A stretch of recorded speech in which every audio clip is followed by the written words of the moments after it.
All right. So for the guy, people, we're going to watch this video after the live. So as you can see with the title, we're going to be talking about 3 things that will help you with PRS. And PRS is precision rifle shooting. So not necessarily long distance, not necessarily sniper training, designated marksman, anything, just anything where you're using your rifle to be precise. So these are 3 things, um, not gun related like barrel and trigger and everything like that, but 3 items that you can buy that will help you out with your precision rifle shooting.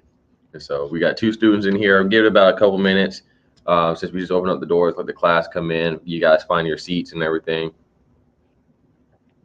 Woo. So for those in here, good afternoon. All right, 7 people. All right, Eric, we're up to 7 now. We're up to 7. Right, so we're going to start the class here shortly. We're going to start the class here. Right, so again, just letting you guys come trickle in. The teachers have got to get their coffee. If you want to put an apple on the teacher's desk, go ahead. I accept bottles of bourbon. All right. I'm that teacher. What up, Riley? How you doing? What up, Big Ant? What up? Hey, Big Ant, what's up? What's up? Welcome to the live. All right. So, like I said, for you guys in here, we're going to go. If you guys have been looking at, how, if you're getting into precision rifle shooting or things you want to get that help you out, make you more accurate, be more mobile, adding your stability. These are 3 things you can get that's not gun related because we can't show them on YouTube Live. Yeah, because they don't like us. They don't like freedom here. They don't like freedom apparently, but they want it. It's weird. We're living in weird times. All right. So. Oh yeah, cool. I can actually show how I did my reback here. All right. So we got 8. We'll just go ahead and get up in here. Everyone else can catch later. All right. So 3 things you need for precision rifle shooting. So for starters, let's explain what PRS is. All right. So what is PRS, Eric? So PRS stands for precision rifle shooting. So if you guys are familiar with competitions like USPSA, IDPA, PRS, or again, precision rifle shooting is the exact same concept, where you have a stage of multiple targets downrange at varying sizes and distances that you have to go from one position to another and engage under time constraints and stress. Your misses count towards your penalties, and yeah, any procedural such as you didn't actually set yourself up on a barricade correctly, you get a D2 or you get time added to your time. In fact, me and my buddy Keith, Keith, we actually went to a PRS. I wouldn't even call it necessarily a PRS. It's kind of a PRS style kind of match that a couple gentlemen here run locally. It was actually a little bit out of actually no, it was out in Stark. That's in Florida. For you guys should know where we're at, but yeah, that's in Florida. It's out in Stark, Florida. So it's a little bit more of a rural area, but it's a nice place. Definitely, if you're cruising through Florida, it's a place to check out. But I definitely enjoyed it. I definitely have the PRS bug now. Me and Thomas have been shooting long range, learning the fundamentals for a while now. Like going on 3 years now. Right. And it's funny that we call it long range. Again, at first, it's more like intermediate distance. Exactly, because again, when people zero, the Army, they're out to 300. The Marines is 500. Yeah, that's where they qualifies out to 500. To say you're just a rifleman is 500. So when we're shooting out to 6, 7, and we're calling it long distance, 1,000, 1,500, and I would say when it comes to PRS, it goes out. I feel like real long range is after 1,000. But for what we're doing, I say 0 to 3 is like your average combat distance. But again, you want to be proficient out to 500. You need to check out the Mammoth Challenge. Okay. But yeah, definitely out to 500. Like I say, between 500 and 900 is like that intermediate. That's intermediate. Right, distance to where this is what we're talking about now. Because most of us, we're not really shooting to 1,000. A lot of people don't have that 1,000-yard range. But more people can get to between 5 and 9 area, right? So that's really what we're kind of looking at there, between that 5 and 900. Maybe you can even say 400 if you want to. But right between there, how can I make myself as proficient and accurate as possible between there? And so we're going to go ahead and get into the first thing. We'll eventually do that. But the first thing you're gonna want to get is a rear bag. Yep. So we actually have 2 rear bags that we'd like to show you guys. We're gonna start with Thomas's. This is one. This is mine. This is one Tigris. All right. So Eric is pointing out like the beads in here. The beads in here are a little stiffer, but it still does work. And the whole point is that if you have your stock sitting here, it gives you that stability. And so you put the end of your stock here, and what you do is with your non-shooting hand, let me get the angle. With non-shooting hand, use a hand sanitizer. Right, I don't know if that works, but on here, as you squeeze, you see how it rises? Well, in theory, what happened is that if your barrel's pointed down and you rise, the barrel's gonna wait, right? For the most, so I'll explain. No, as you squeeze, it's gonna raise the barrel down, exactly. And then as you let go, the rear stock's gonna sink in and allow you to raise the barrel.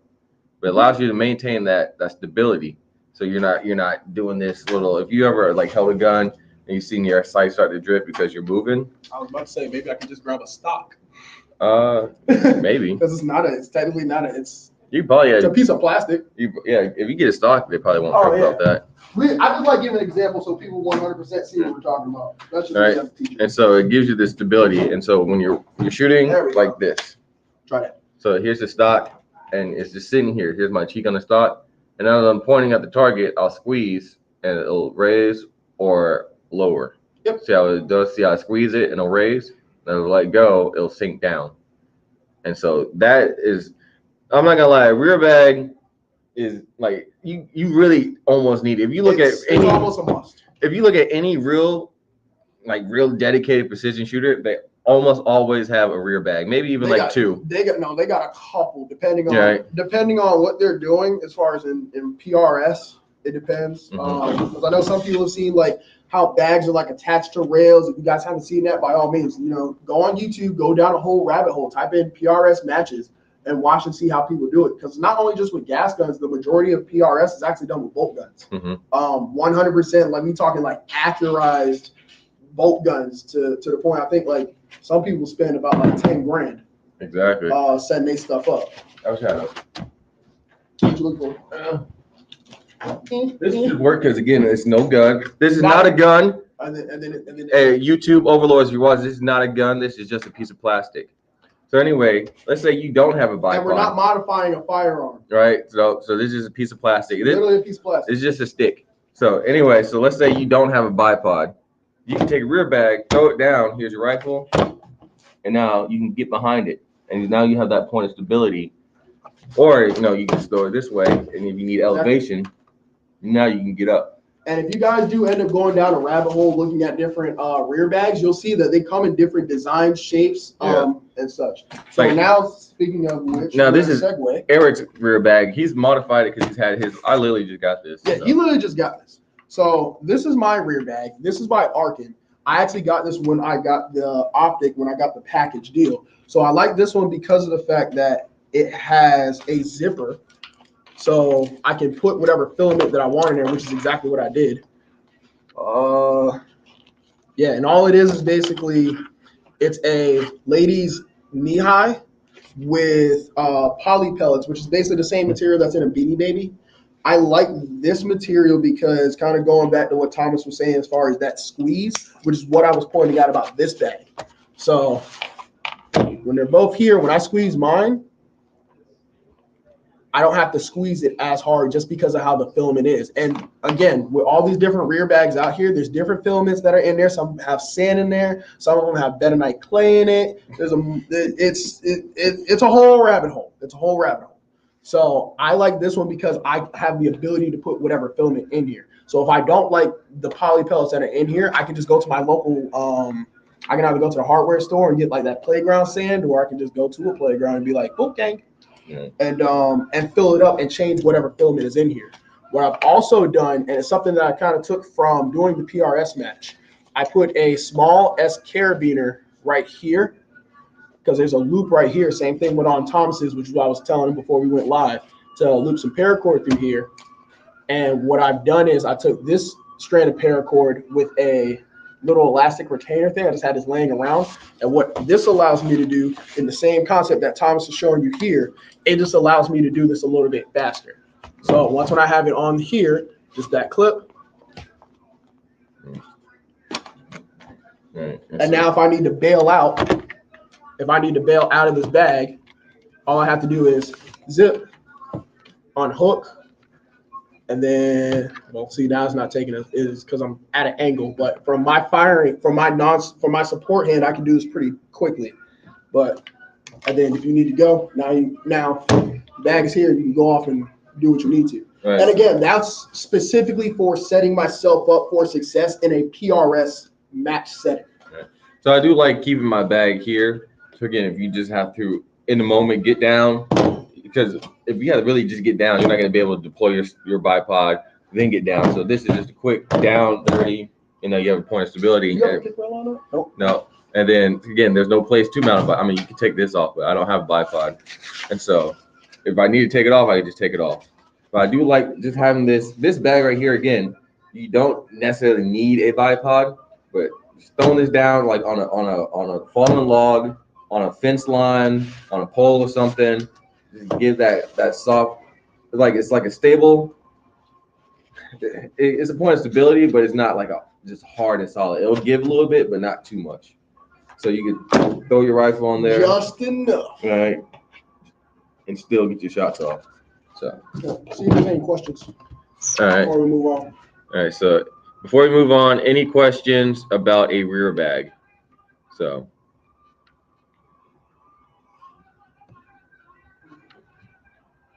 What's this, Peter? Peter, where are you located?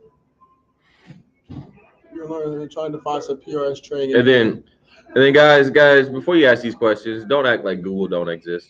No. Well, the funny thing, so as far as PRS matches in local Jacksonville, as far as who's teaching it, the only person that I can honestly actually recommend as of right now, currently, outside of us, because we're not ready to actually get out there and teach that, because it's one of the reasons me and Thomas do work together. We're not going to teach something that we're not proficient enough to actually give you all that knowledge transfer, because it'd be no point for us to take your money and give you subpar quality. We're not about that. Yeah. So the only person I can definitely recommend is Tim. I don't know how to pronounce his name, but we'll put it in the comments. He does run the matches down. He runs the 2-gun matches, and he does run the PRS matches. And because there was such a low volume of people actually showing up for the matches back in like 2018-ish, what he developed was a training course where all you have to do is you can bring ball ammo, and he'll teach you from the ground up long-range shooting. And he's been successful to the capacity that he's been able to take brand new people who don't know squat about it, and they've been able to reach out effectively out to 700 yards with ball ammo. And what you also get from that class is you actually get a range data card from him. No, you don't. As y'all can see, we got other people in the shop today too. Okay, so Mr. Jerk OHC says, what's the average cost of a rear bag? So we'll start from the ground up. So like Thomas's one Tiger's bag, that's about like 20 bucks. Yeah, it's like 20. It's like about $20, so it's fairly inexpensive. This Arkin, which is probably gonna make everybody gravitate towards this one. Just the bag itself with no filament or anything is $14.99. Keith actually ended up buying one too, because he really liked how this one is. And again, you can change whatever film it is. That's why I really do like this bag. However, if you don't want to go through the process of sourcing your own filament and all that stuff, that one Tigris is a very good option. But again, it's one of those things where depending on how hard you want to go down the rabbit hole and how much you want to invest in the money, they can go from $15.99 all the way up to $150. It just depends on how much you want to pay to play. Right, and then they could be different looks too. So it could be something like where it looks like these two rear bags put together, but like a spacing in the middle, so you could throw it over something. I should have told you to save. I should have told you to go on Armageddon's website and get your Game Changer. Well, too late for that. Yeah, it's too late now. The game has changed already. It is. So you can use that's it. another good company, Armageddon Gear. All right, so that's rear bag. So rear bag, I would say, it should be one of the first things you get if you're looking at getting precision rifle like that. Now, outside like the rifle and the optics and everything, you're looking at what items can I get to help enhance my precision rifle shooting capabilities. It's all about Not just business. Okay. That's all. You guys got it. All right. And so the next thing you're going to want to get for your precision rifle shooting is a bipod. One of these. Now these again will help aid in stability. Now you want to get a good quality. Don't necessarily be like me and get cheap like I did, like with this UTG bipod. But basically, it mounts to like the front of your rifle. If this had, and then it'd be just like that. Right. Again, this rifle had a bipod mount. Right. I didn't bust the Thomas balls about it. He's about to fix it because I'm guilty of it too because I've been rocking a Amazon bipod for a while, which is what we're going to segue into as far as talking about bipods. In my experience with running an Amazon-esque bipod. Hey, listen, this UTG it's held up, but it's been making it for like a little while. Like it could be better though. I ain't gonna lie. It's the little tugboat that could, but. Yeah. As far as this is going to add in the stability and the repeatability of your shots. And what I learned from using just the regular Amazon ones that don't have, and you'll see it down here. See how it has that pan, that tilt like this? Yeah, you definitely want it to pan. You don't want it to pan as far as this way. That's annoying because you can supplement that. You want the rifle to be able to tilt like this. Yeah, see it. I don't know. I think I got mine down too tight. What, as far as the tilt? I don't know. You don't have tilt on there. Yeah, that's your pan. You have pan feature. You don't want pan. Again, like I said, this is a cheap bipod. Again, cheaper bipod. So, and the reason why you want to get a quality bipod is because when you put, which is called loading the legs. Yeah, you don't want to do like me and break Keith's bipod. Yeah, that's what's funny, right? When you put this bipod on, right? Yeah, okay. So, say for instance, rifle is going this way, right? When you dig these legs in, turn them down. When you dig these legs in, you kind of want to dig like a small channel, but you end up pushing your legs this way and resting the rifle back towards you. Put your right foot in, so that way, every time when the gun recoils, it'll just go boop. It'll go straight back, and then the legs will push it back forward in the same spot. What I also did with this one, because when you buy, this is actually the Harris bipod. It's fairly inexpensive. This is $100.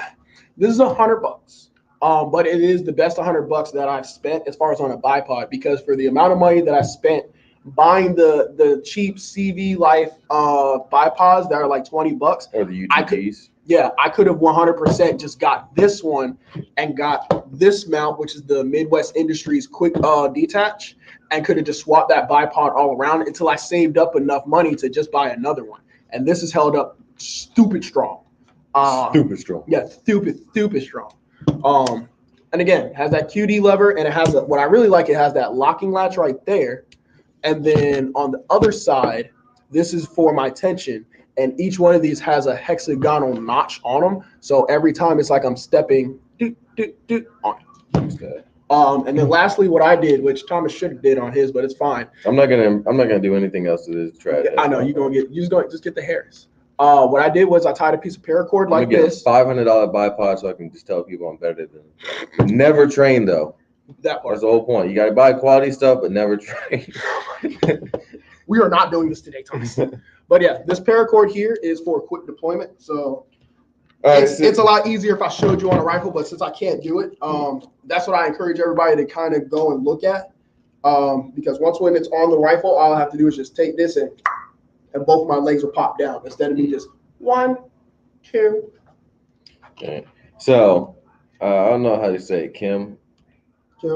Atlas are nice, but the thing with Atlas is that if you have to deploy that bipod immediately, it's not designed for it because it's got the notches. You have the notch, and notch. And don't get us wrong. It's not that we're knocking the Atlas. The Atlas bipod is a very. I would use the Atlas on a bolt gun, on a bolt gun. That way, like if I'm in my position, I have all the time in the world to set up and shit. Well, not only just that, the Atlas is really good for PRS because of the fact that you can put it at different angles depending on your stages. So there was one stage where we had to shoot off of a stack of tires, and having the Atlas bipod as far as one leg down and one to the side was easier for people to do because now you can shove that bipod leg into the tire hole itself, push the rifle forward. If you're using a bolt gun, then you're going to want all the stability. Yes. But if you're doing like a DMR, SPR type shit, then you're usually going to get what you can get and make the best shot.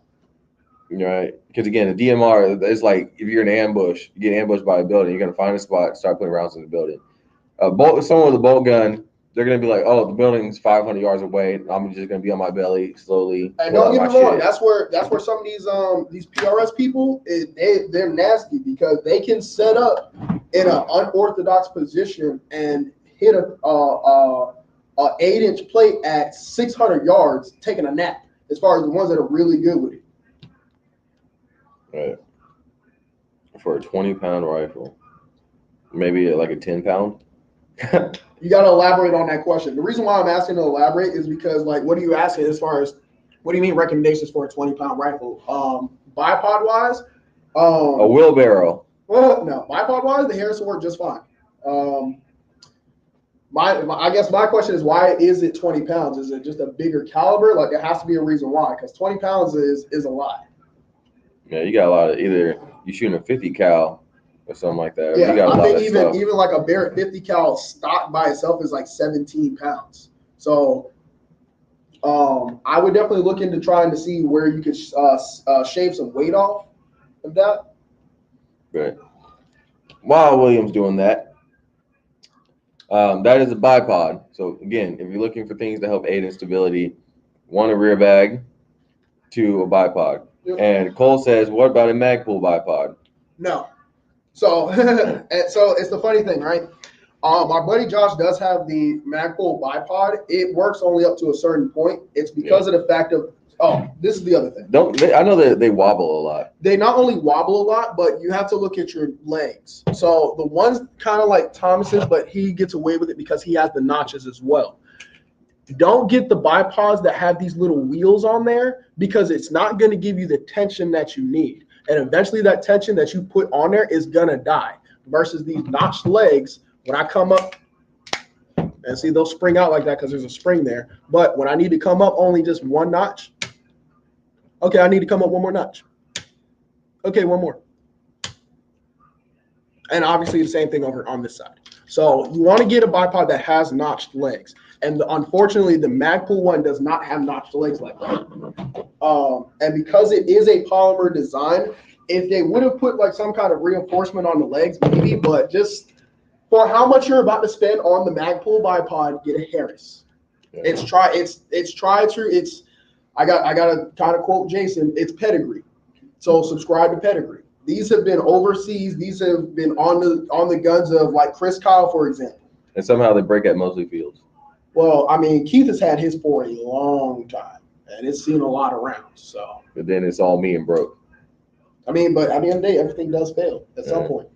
No, and boy, laughing Jason. Listen, I'm not gonna make that Jason, okay? I cried for you. Jason's aim point broke. I feel bad. Magpul is trash. I mean, he ain't not necessarily.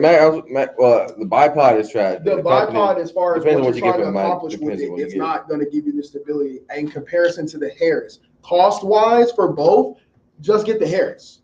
The Harris. Just get the Harris. Just get the Harris. Because again, I was running the Amazon ones for a long time. In fact, I still got them. I use those bipods now as tools. So if I'm doing like spray paint or something like that, or if I'm just like trying to take stills, I'll throw that bipod on there, no problem.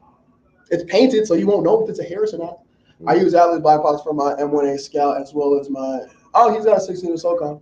Right. Like I said, Atlas, it's a very great option. And in fact, right, for anybody that's asking about an Atlas, right, an Atlas is double the price of this. An Atlas is like $200-something.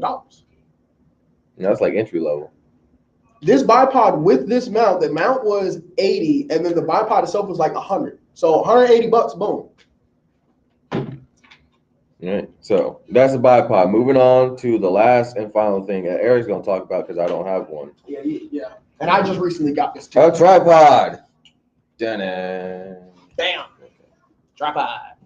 So, and I've been wanting to get one of these bad boys for a while, and I finally just went ahead and sprung and got one. So, actually, angle the X. No, I think I can. No, there we go. So, and also I do a little bit of photography too. So this tripod kind of acts as a 2-in-1 for me until I get an actual dedicated photography one. But what I have here is the hog saddle, which is up here. There's a hog saddle, and then there's a pig saddle. I went with the hog one because it's a lot more inexpensive than the pig saddle. I was gonna say if you want to put it in the mount. Yeah, I'll do that. because this top portion right here costs about $130. Woo! This whole entire system by itself is like 250 around that ballpark, maybe 260. But what it teaches you is how to not only shoot off of a tripod, but it also I can convert this to be a spotting rig.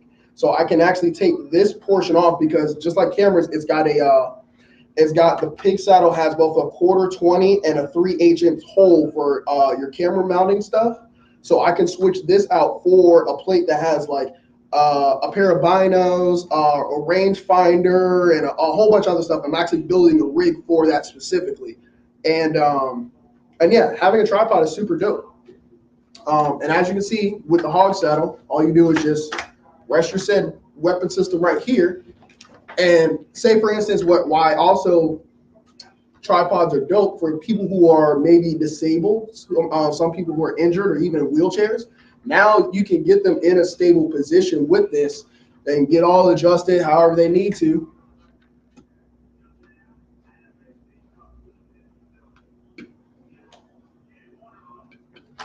Just like that. So, and again, I just got this recently, so I'm learning as well how to properly utilize a bipod. Because again, me and Thomas aren't going to teach something that we're not at the very least proficient enough to actually knowledge transfer that for you. Like if I can't proficiently demo for you guys, which is why you don't really see me actually doing it too much. If I can't proficiently demonstrate how to set yourself up on a bipod, we're not going to teach that. It's just how we're going to roll. All right, let's see what questions y'all got. Yeah. Pull it up. I was not paying attention. Oh, and as far as the paint job, I did that myself. I agree with everything you guys are saying. Thank you.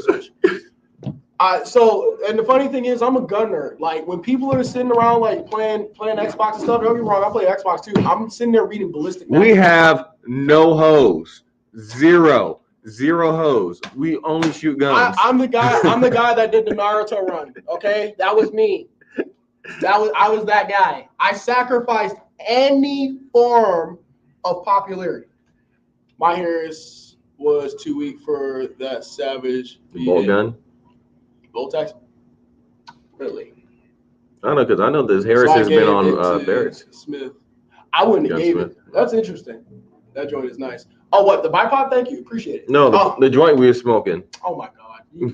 You gotta get his band. Oh, by the way, and the tripod is actually a Slick 7000 DX tripod. What optics do you use for PRS? I'm slowly building a M40A5. Oh, nice. Can you recommend a 3 to 12 by 50? Actually, I would say no. I know exactly what optic you need to go with if you're doing an M40A5 like old school. Iron sights out to 1,000. Oh my God, he ain't yeah. Look into the Arken ARKEN line of optics. And I think there's a lot of optics we can recommend. I don't know. I'm gonna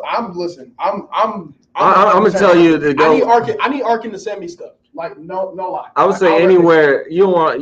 I say 12x. Somewhere out to 12x is like a minimum. You want at least a 12x. I would say between the 12 to 24. Well, on my bolt gun, I got a 5 to 25 by 50. Well, I'm saying as a minimum because when I went to Keys, no.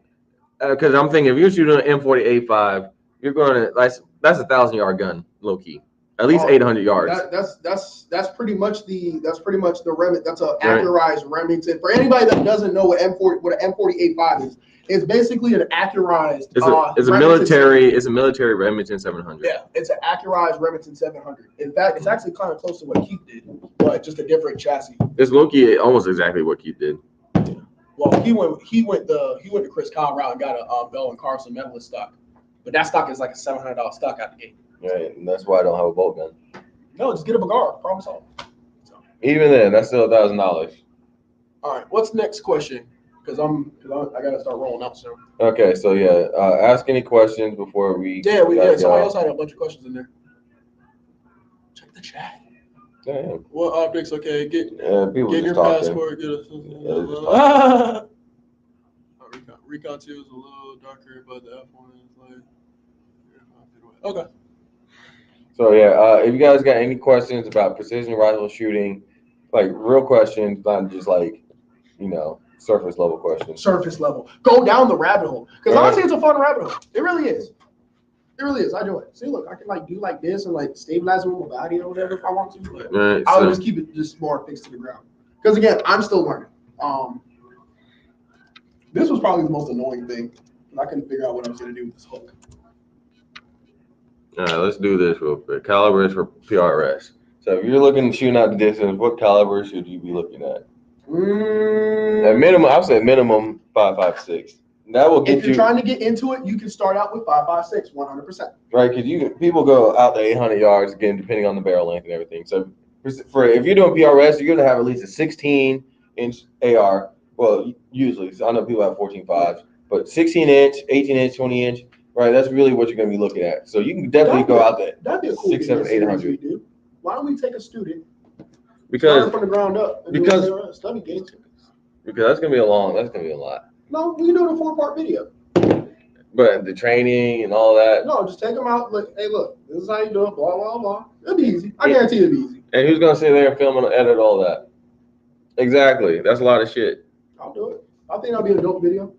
And then, but how's that convey? I don't know. We're gonna have to see how's that convey information to them to where they're gonna pick up. Because we can take something, right? Like as far as like I don't know where to start. Like do it like caliber, like optic, blah blah blah blah blah. It's like look, That's you can start here. If you have a 16-inch rifle right now, like even if it's a palmetto, you can start by dialing in your accuracy at 200 yards. Yeah. So a minimum 12x on optic. I would say either 3 to 18, 4 to 16.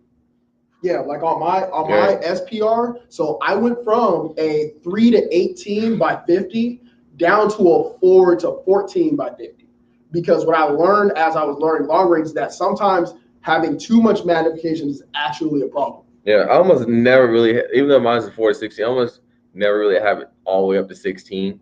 Even if I'm playing, even when we're playing Tactical Where's Waldo, where we'll put like different items down range, have them either camouflage or just have them in weird positions, trying to identify that. And that's where your glass quality is going to come into play, which is why I love the Arkin so much. And I do like Thomas's primary arms as well. That glass clarity is what's going to matter. The main thing is when it comes to any precision rifle shooting, your trigger, your barrel, and your glass. Those three in conjunction are what's going to make or break your shots, and then obviously you as the shooter. We already did. Yeah, we did a video. All right. But anyway, back to calibers.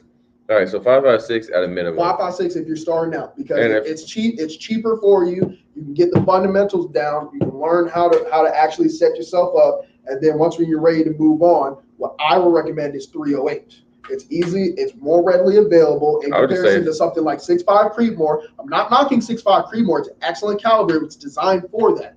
But cost-wise, it's a little bit more expensive. If you're not shooting further than 1,000 yards, you don't need to invest in 6.5. Yeah. And what 308 will also do is it'll teach you how to read the wind better. Same thing with 5.56 because of the ballistic coefficient on there. Again, 300 Win Mag I see down there. Again, if you're not shooting further than 1,000 yards, you don't need anything bigger than 308. He wants to know when you're going to start reloading, Thomas. I already reload. I don't think he's asking me. I think he's just talking in general. Oh, in general? When y'all going, well, yeah, I reload. So far, I've only dabbled with 9mm, but I'm going to transition into 308. I thought I was going to do my Precision 223, but I've actually found 3 companies that I trust enough for me to invest my money into to do that. Would you still recommend the same Mag X? Yeah, because you're gonna need all the views you can get, right? Mm-hmm. So, again, in that situation, having that magnification is just like, again, like I said, I never go really out to 16, but it's nice to know that I have the 16 just in case I do have to go out to 16. But again, for the most part, if you're shooting, if you're shooting under 800 yards. People can do 800 yards. Honestly, I've seen people can do 800 yards off of 4X. There's someone I know that shot out to 1,000 yards at a Copenhagen can with a 4-power Leopold Scout. You got to think the guys in Vietnam, they were shooting dudes 1,000 yards plus with like a 3 to 9 red field scope. right? Or they had like Not saying that that's what y'all should be doing, but it was like what a was 9 available at the time for them. or 9 or 10 power fixed scope, right? So again, the Iraq War, when they first had like not the M40A1s, but I forgot what model they had. The M24s and all that. When they went through Iraq, those guys, they had a fixed 10 power urinodal scope, and they was doing 1,000+ yard shots.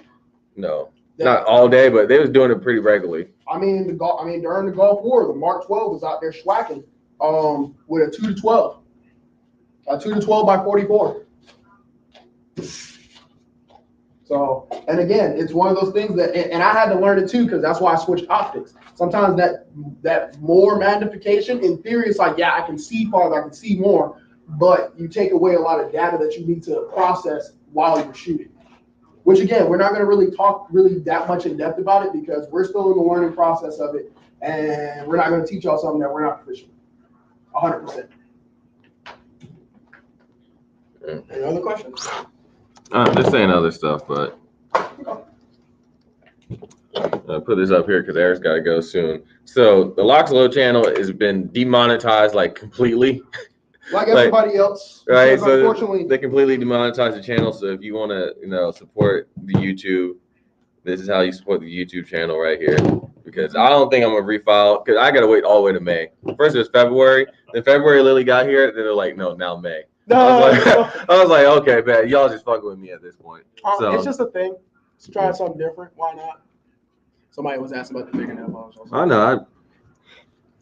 People have asked. Ladies seem to like it, so I ain't gonna knock it.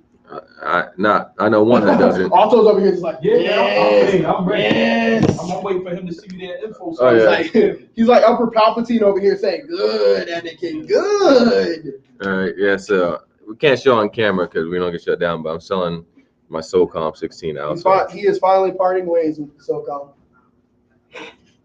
The baseball bat. All right, there you go. It's a dildo. I will try to send it. And we appreciate that. We appreciate it. But I appreciate the insight. This is why I follow. Well, we definitely appreciate it. Yeah, but you shooting shadows. When you're talking about when you low go light. Oh, he said when you get thermal, let me know. Okay, so again, back to low light. That low light question. If you want to help see better in low light, get a bigger objective lens on your scope. Yep. The bigger the objective lens, the more light it will gather so you can see better at those low light dusk dawn situations. So look for something, I think most 50. Yeah, 50 to 56 is like really now. See out there and see detail, like we talking like HD quality. You can see the blades of grass in the ground. 50 millimeter and up. But then again, it's like it depends on like again what's going on because the sun is shining at you. Then you're only gonna see so much, and I honestly wouldn't do that because now you're risking like the sun reflecting off your scope. Yep. If you're in that situation, right? And then there's ways to kind of mitigate that, blah blah blah. We're not gonna go all into that rabbit hole. But yeah, you definitely want to like a 50 millimeter, 50. I think there's 50, 56 now. Yes, objective lens, and that's the lens on the front of your scope. And then they do go up. Right. As far as so again, this is your objective lens. So this right here needs to be bigger than back here. All right. So you see how thick the objective lens is compared to the back. This is so I can gather more light than if the objective lens was smaller. So look at that if you're looking for a scope, the objective lens. Make sure it's like at least 50 millimeters and up. But besides that, no, we're packing up. Well, he's packing up. I got business I got to handle. All right. So again, always thank you guys for coming in, watching the live, letting us ramble on, talk about stuff and things and stuff. So again, stay tuned for the next live. Hit that bell. Oh yeah. So you'll know when we're going live because we don't usually just plan it. We just kind of come to the shop, talk about a topic, and say, all right, we're going live. Because at the end of the day, they get kicked over to the pages so you can see the aftermath. But if you want to watch it live, down and dirty, hit that bell notification. So every time you see it, you can be in the car. You can just listen to what we say. So anything else? Stay dangerous. We try to stay dangerous out here. But yeah. So stay tuned for the next live, whenever that'll be. So if you, again, make sure you subscribe and not just hit the subscribe button. So next to the subscribe button, there's a bell. Hit the bell and hit it for all notifications. So when I go live, it'll let you know. When he makes a post, you'll know it. That too. And check it periodically, because something that has been happening is that people have not been able to see our posts. I feel like those people haven't hit that bell notification. No, I've experienced it too. Yeah. Where I've set all that up and I never see somebody's posts and stuff. So it does happen because people are being shadow banned. So to combat that, check it periodically. That helps us out because that helps us create the content that you guys want to see so that we can be consistent with it. Because again, like Thomas's page, he's demonetized. So, any donations that you can make are highly appreciated because it just helps us with building more content for you guys to enjoy, collecting data so that we can. I don't even know if I'm going to apply for the monetize again because that's just it's so much of a headache, and there's so many rules now that we have to follow that it's like trying to pass a driver's test, but they're not going to give you the keys to the car. It's like, how do you expect me to pass the driver's test if you're not going to let me drive? So it's a little toxic. That's one of the reasons why you don't see as far as Undead Prophet having all the stuff like Thomas and stuff, because it's just too much of a headache now. So, what you watching? Just somebody else's live? Yeah, just different video. What's that question at the bottom, Thomas? What's the other homie channel? Oh, what Thomas's backup page? Oh, what is it? Waganda or something? No. Just LocsNLoad back to backup. LocsNLoad's OnlyFans. Right. Yeah, getting rid of the M1A. I can't believe you're getting rid of it. Again, I have no need for guns that just sit around that I don't use. The SOCOM is nice, but it's such a proprietary weapon that if something goes wrong with it, or if I want to upgrade, you got to move heaven and earth. Like if I want to suppress the thing, I got to do a bunch of shit just to suppress it. What up? And then it's not even a guarantee that it'll actually. What up, Bob? Oh, what is that? This guy I used to work with. Oh, what's up, Yeah. Bob? No, Right. The other guy can't. No, one guy was asking about me packing up or something. How me packing up to roll out does. You have a channel. So the funny thing is, no, because he doesn't fucking listen to nobody. I do have a YouTube channel. I just don't post anything on it or do anything on it because again, I just don't see the necessary thing for it because you got to do so much stuff now. I have an Instagram page. It is Undead Prophet 0. If you actually go on Thomas's page, some of the photos that you guys have seen, I've actually taken for him. Why are you like this? Why? What did the Navy do to you? Jesus. I need help. You need Jesus. And that's why part of the reason I'm selling it, because if you want to upgrade the SOCOM 16, it's so much of a headache. You got to get a chassis. What is this? Oh yeah, we got coffee mugs now. Okay, cool. So when we do lives, we have some. There we go. They can buy them. There you go. And yeah, these are for I sale. just said buy it. These are for sale, guys. So if you guys want to help support, by all means. I think you got to step back. It says get the fuck out of my face. So if you want the K&A mugs, the website will be on when the video drops on the KNAaccessories.com. But no, again, like I was saying, you gotta get a chassis. You gotta, if you want to suppress it, you gotta change up the muzzle device, change out this gas plug. The gas thing on is so. You might have to get a different little rod in there. Just to get not even suppressed. sub MOA. Right, and that thing, it's not like it's gonna get anything. And the thing is, you work to get it all accurate, right? Then you say, "Oh, I'm gonna clean the gun. Take it apart. Now you lost your 0."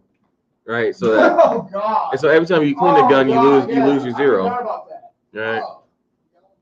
That too, again, all the upgrades cost as much as the gun, and it does not necessarily make the gun. I mean, it does, but when you do things like that, you're not really make it reliable. You can, but you just have to do so much shit to it to make it to that point where, if I just got me a simple AR-10, I can upgrade, change, customize an AR-10 and maintain my 0 a lot easier and better than the M1A. I can clean the AR-10, maintain my 0. That part. All right. That part. It's so much easier to do stuff. Flexibility. The only thing I don't like is I got an AR-10. I have to get a 30 cal can, but you know, Which that isn't even that big of a deal because of the fact that, I mean, other than the financial cost and the research on your part, right? That's not. He knows when he gets that 30 cal can, and he gets the muzzle device, it'll fit onto an AR-10, as long as he gets the correct thread pitch. Right. Rock set it down, and then once when his can clears, or whenever our personal dealer, whenever he comes out for our conjugal visits, he can test out the suppressor on his platform, and if it's causing him issues, he can tune it. That's the whole point of a suppressor, so that you can actually tune the rifle a little bit better. Oh, I should make Aldo get me a suppressor and AR-10 upper. No, I think what you're doing is smart. Do it that way. Yeah, that's funny. Just wait for your taxes. Just like everybody else. Just wait for your taxes to go get a can. Just do like everybody else. Because I would have to get the can first, let that sit, and while it's sitting for like, I don't know, the 5 years that the ATF makes you wait, just build up my AR-10. Exactly, by piece. And it'd be like, piece by piece. I don't shoot unless Josh is here. That's why next time when I go, I'm gonna take the bolt gun. Because I need to. I've been itching to shoot the BR. I miss my baby. Because again, I used to have an AR-10, and I've been missing it like this whole time. Like because it was 18, it was long. I didn't like it, but I called it the elephant gun. All right, but it's still a 308. Like I just gotta have a 308. I'm sorry. There's something about 308 that just y'all make me want to get a bolt gun. Gas gun. Oh yeah, here we go. See, look, I'll yeah. If you're shooting less than 1,000 yards, 308 is like king. So I'll show you guys. So here's my page. If anybody is curious about following me, let's see. Help with Instagram. There we go. So there's my handle, so that you guys can. You just gotta be still. There we go.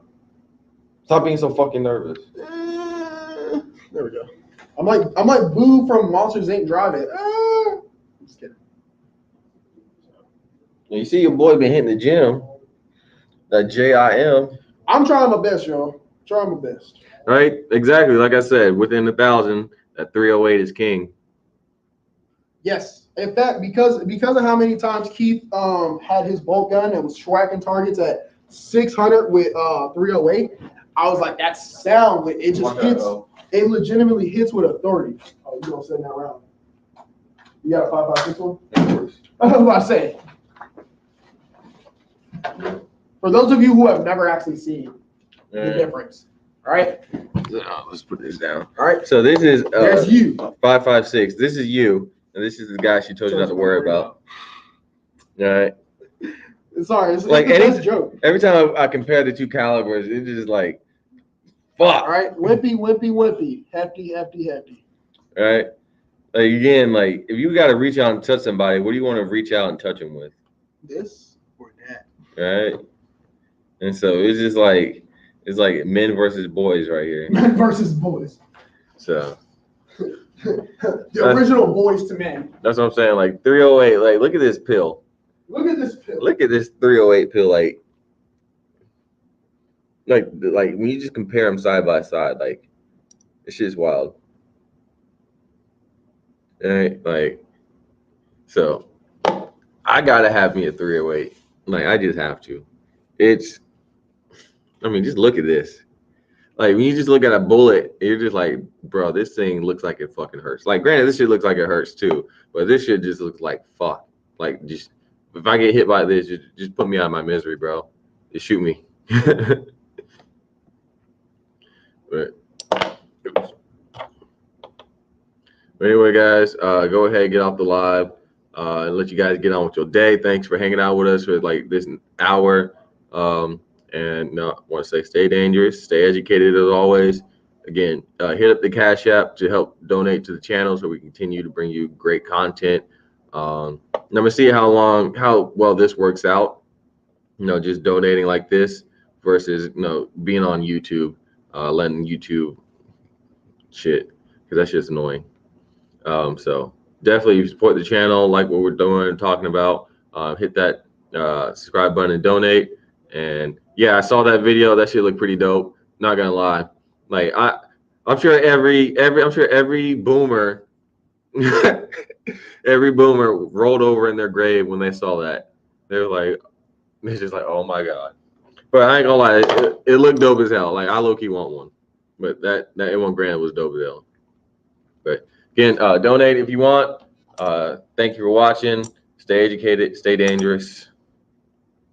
LocsNLoad out.